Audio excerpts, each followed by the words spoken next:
Bueno, este es el segundo segmento o la segunda parte de la lección número 4, la salvación, lección número 4. Entonces, a la pregunta número 3, ¿cuándo se dio la promesa de la salvación? A esa pregunta número 3 podemos responder inmediatamente después de la caída de Adán y Eva. A Adán y Eva fue dada la promesa de la salvación. Ellos no estuvieron en desespero por mucho tiempo, porque inmediatamente Dios intervino y les dijo que Jesús, esto lo entendieron literalmente Adán y Eva, que Jesús, el Hijo de Dios, un día sería el Mesías prometido y moriría por ellos. No les dio fecha. Bueno, vamos con la pregunta número 4. Muy bonito, pero está muy alto el volumen. Vamos a bajar un poquito aquí. Pregunta número 4. ¿Cómo pagó Jesús por mis pecados para poder salvarme? Y vamos a leer Isaías 53, 3 al 7. Bueno, como el texto está muy largo, yo voy a leerlo ya de una vez aquí. Voy a leerlo de una vez y nos dice: despreciado y desechado entre los hombres, varón de dolores. Esta es una profecía del sacrificio que Jesús iría a padecer en este mundo, escrita esta profecía alrededor de 700 años antes de que Jesús viniese a este mundo. Y aquí vamos a hacer una pequeña propaganda para los que han nacido con sangre judía, para los judíos. Muchos judíos que han leído este capítulo 53 en la contextualización del capítulo 9 de Daniel y otros lugares del Antiguo Testamento, han aceptado a Jesús como su Salvador al entender que sus antepasados judíos crucificaron a Cristo. Este capítulo 53 está prediciendo, está profetizando lo que los judíos irían a hacer, y también los soldados romanos están aquí involucrados con el Hijo de Dios, con Jesús, cuando viniese y tomase la forma humana. Y sigue diciendo: experimentado en quebranto. Y Jesús sí que fue quebrantado, y como que escondimos de él el rostro. Lamentablemente son muchos los que no quieren saber de Jesús.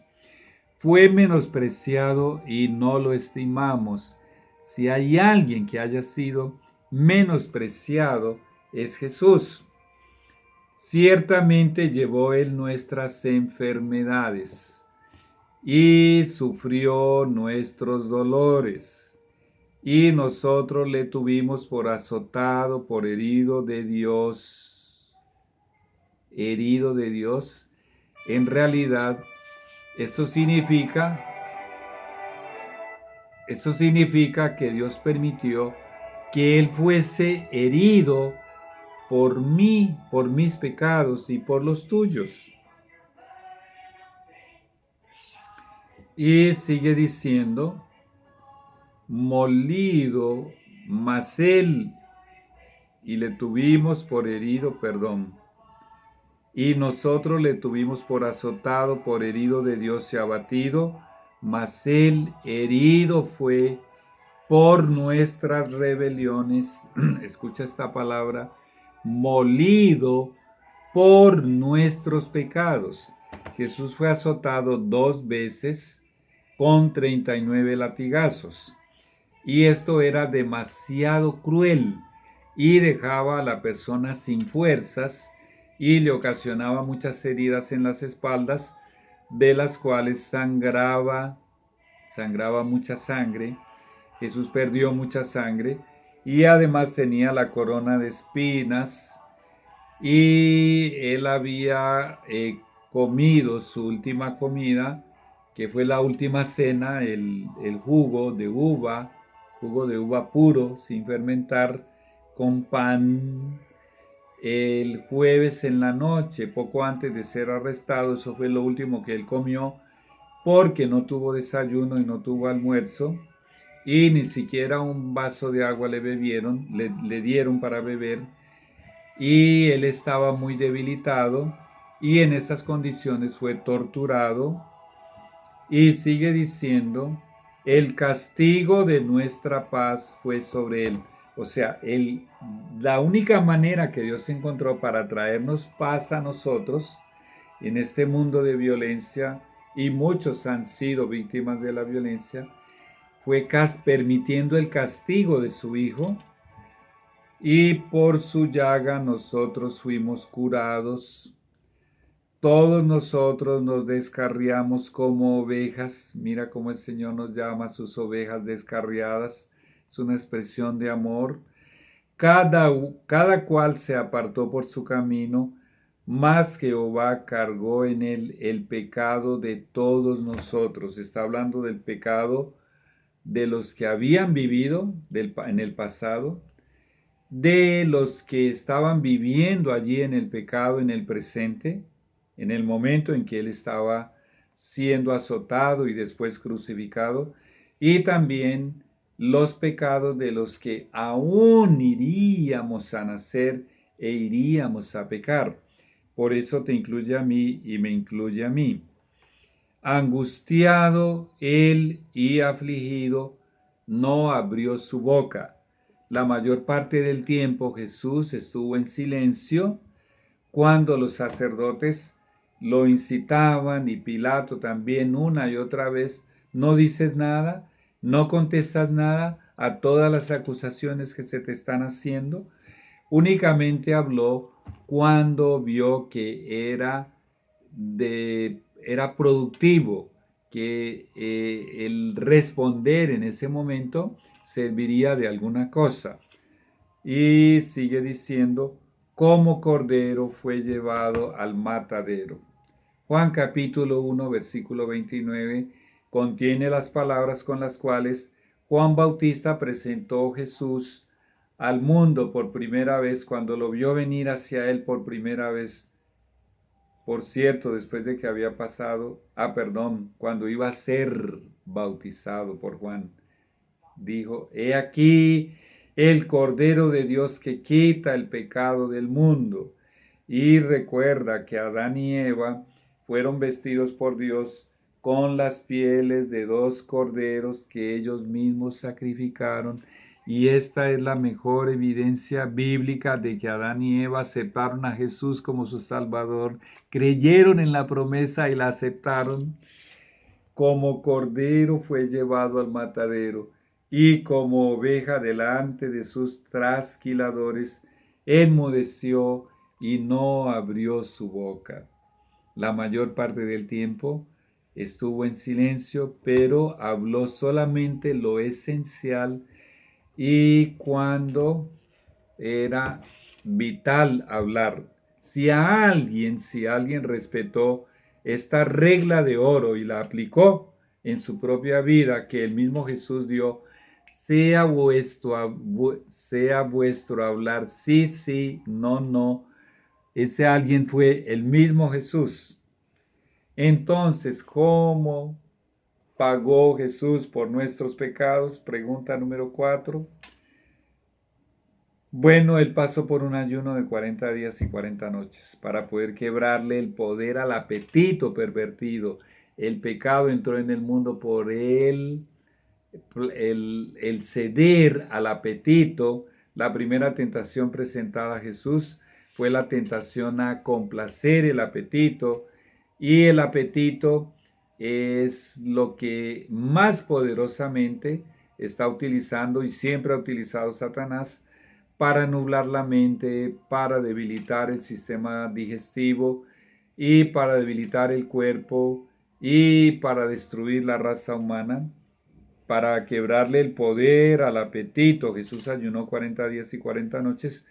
Bueno, y al final de su ministerio fue azotado, fue castigado, fue torturado, fue escupido, le dieron puñetazos, le colocaban una capucha y con una vara le golpeaban en la cabeza y le decían: dinos, hijo de Dios, ¿quién fue el que te golpeó? Bueno, hicieron cosas terribles con él y no contentos con todo esto, lo crucificaron. Y estando aún crucificado, se burlaban de él, le sacaban la lengua, le meneaban la cabeza. Bueno, Jesús pasó por todo esto para que tú no tengas que pasar por nada de eso. Tenemos un texto en el testimonio de Jesús, el deseado de todas las gentes, que dice: Jesús fue tratado como nosotros merecemos, a fin de que nosotros seamos tratados como Él merece. ¡Qué hermosura! Muy bien. Pregunta número 5. Aquí está. ¿Cometió Jesús algún pecado? Hebreos 4:15 y Juan 8:46.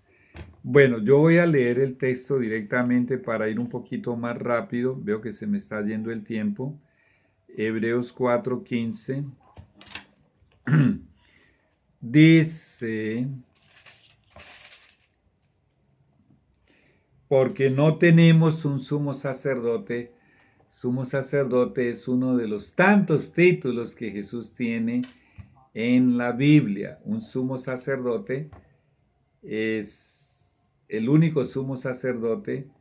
El sacerdote, quiero decir, lo que tengo en la mente es que el sacerdote es un intercesor, es un intermediario, es un abogado. Dice: porque no tenemos un sumo sacerdote que no pueda compadecerse de nuestras debilidades. Pero porque ese sumo sacerdote, el único sacerdote que reconoce la Biblia, Jesús, sí puede compadecerse de tus debilidades y de las mías, porque Él vivió en este mundo, por cierto, en la pobreza, vivió en medio de la necesidad, sintió angustia, sintió agonía, sintió aflicción, fue perseguido. Y dice aquí: sino uno que fue tentado en todo, según nuestra semejanza, mas sin pecado. El único ser humano en la historia que ha sido tentado en todo fue el único ser humano que nunca pecó. Y también tenemos el texto de Juan, capítulo 8, versículo 46. Juan 8:46. Este texto es fulminante. Mira lo que nos dice. Voy a leer directamente el texto de la Biblia porque estoy gastando mucho tiempo. Jesús está al frente de una enorme multitud y Él tiene allí, entre esa enorme multitud, doctores de la ley, escribas, herodianos, saduceos, fariseos, sedientos de su vida, porque todos estos líderes de la iglesia, bueno, no todos, la enorme mayoría de ellos, porque algunos lo aceptaron como su Salvador, querían matarlo. Y Él les hace este desafío en esta pregunta: ¿quién de vosotros me redarguye de pecado? En realidad, la palabra original en el griego, el enyo, el verbo original es el verbo acusar. La pregunta de Jesús es: ¿quién de vosotros me acusa de algún pecado? Ellos se miraban los unos a los otros, pensaron y pensaron y tuvieron que mantener sus labios cerrados porque no encontraban en Jesús una mancha, no encontraban en Jesús una arruga, no encontraban en Jesús una falta, un pecado. Y esto sí que los irritaba, porque la santidad y la pureza de Jesús y su vida sin pecado era una permanente y constante reprensión para la vida de pecado y de hipocresía de estos sacerdotes judíos. Era la principal razón por la que querían matarlo. Bueno, y finalmente, evidentemente, lo mataron. Entonces, a la pregunta número 5, ¿cometió Jesús algún pecado? ¿Qué responde la Biblia? No, Jesús no cometió ningún pecado, nunca. Fue el único ser en toda la existencia del planeta humano, 100% humano, a pesar de que nunca perdió su divinidad, pero 100% humano, nunca pecó. Muy bien, y vamos para la pregunta número 6.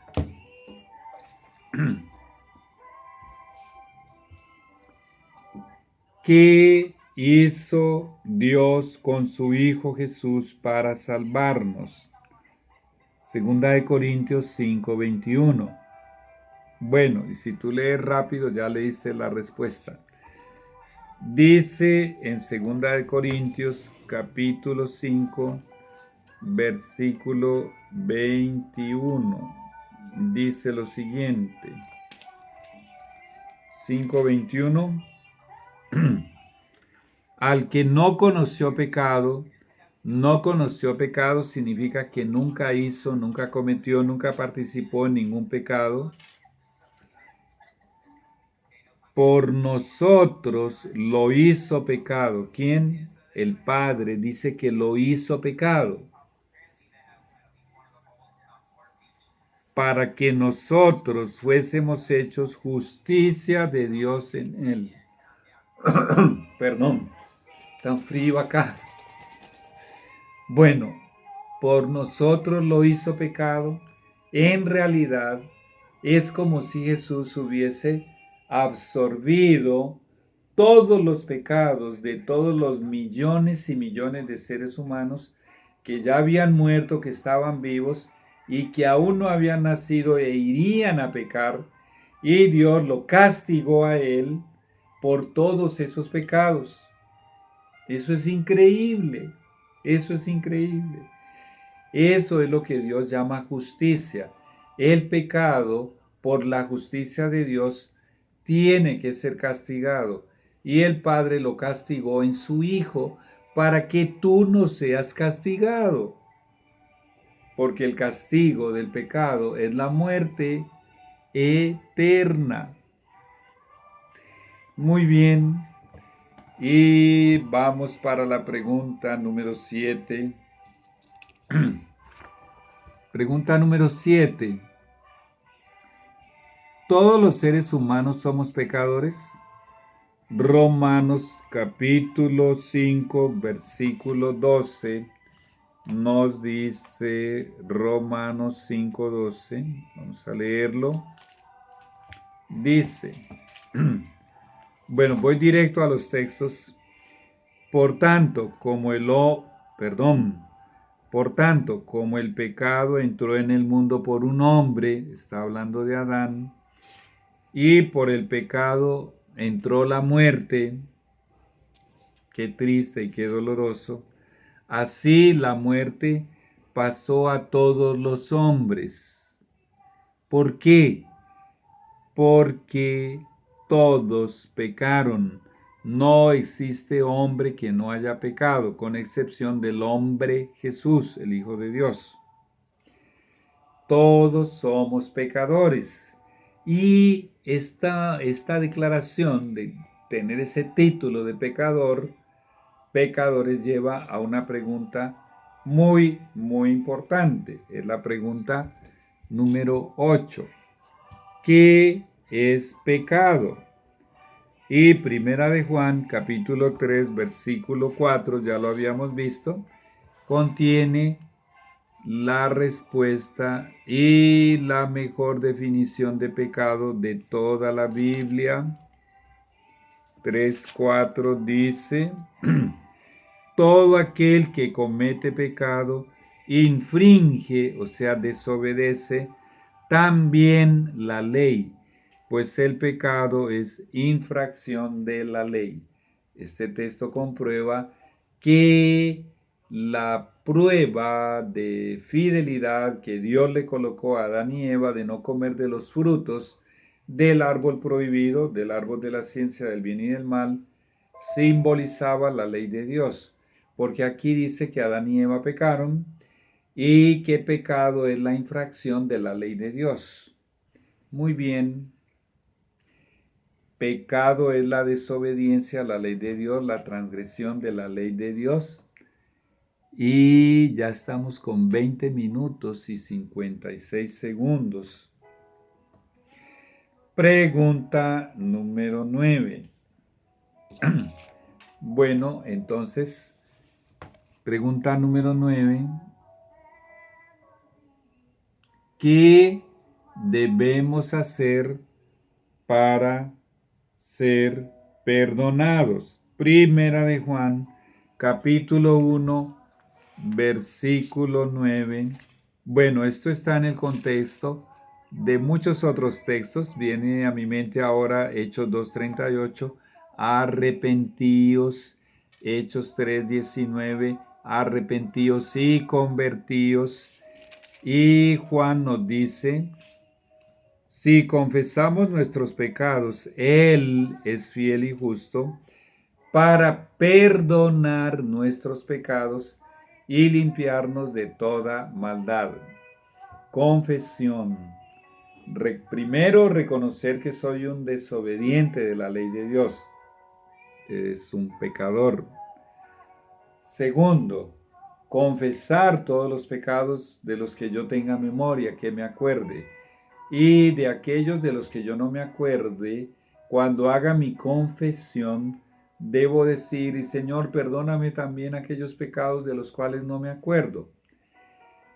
Arrepentimiento. Ya vamos a estudiar un poco más profundamente el arrepentimiento. Por ahora, te adelanto que es la tristeza que ocasiona, que genera, que produce en el corazón, en el alma, el Espíritu Santo, tristeza por haber ofendido a Dios. Y entonces, ¿qué debemos hacer para ser perdonados? Una vez que aceptamos a Jesús como nuestro Salvador, es cuando confesamos nuestros pecados. Porque Él es el Salvador ¿de qué? Él vino a salvarnos porque estamos hundidos hasta el cuello en el pecado. Y Él vino a salvarnos del castigo de ese pecado. Y ya leímos cómo pagó, cómo fue castigado. Y vamos para la pregunta número, va a quedar para el próximo segmento, la pregunta número 10. Bueno, ya viene el tercer y último segmento.